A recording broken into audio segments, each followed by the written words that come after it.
ஹாய்ங்க. கர்வம் கொண்ட பெண்ணும் கவிதை பாடுங்கிற மாதிரி டெய்லி என்ன குழம்பு வைக்கிறது, என்ன சைட் டிஷ் வைக்கிறதுன்னு தான் ஒரே குழப்பமாக இருக்குது. இன்றைக்கி கொஞ்சம் ஒர்க் இருந்ததுனால கத்திரிக்காய் புளிக்குழம்பும் முட்டைக்கோஸ் பொரியலும் பண்ணியாச்சு. இன்றைக்கி மட்டும்தான் ஒரே ஒரு சைட் டிஷ்ஷோடு நிப்பாட்டியாச்சு. டைம் ஆகிடுச்சு, இனிமேல் என்ன பண்ணுறதுன்ட்டு ஓகே அதை வச்சு அட்ஜஸ்ட் பண்ணி நானும் என் மன்னவன் சித்தி 3 பேரும் சாப்பிட்டாச்சு. வீட்டில் மாவு கூறு வச்சுருந்தாங்க போல், அதுவும் கொஞ்சம் டிஃப்ரெண்ட்டாக கிரைண்டில் போட்டால் ரொம்ப டைம் ஆகுமேன்ட்டு மிக்ஸில் ட்ரை பண்ணோம். சூப்பராக வந்துருந்தது. இதோடு இது வந்து நாங்கள் ஒரு 5th டைம் ட்ரை பண்ணுறோம். ரொம்ப நல்லா இருக்குது, மாவு நல்லா இருக்குது. அப்படியே ஈவினிங் ஆகிடுச்சா, பார்த்தா கிளைமேட் பயங்கர ஹாட்டு. என்ன பண்ணுறதுனே தெரியல.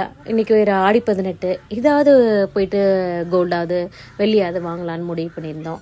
அப்புறம் எங்கள் சித்தி வந்து இப்போ கேப்பை புட்டும் நல்ல ஸ்ட்ராங்கான ஒரு டீயும் ரெடி பண்ணி கொடுத்துருந்தாங்க. சூப்பராக இருந்தது.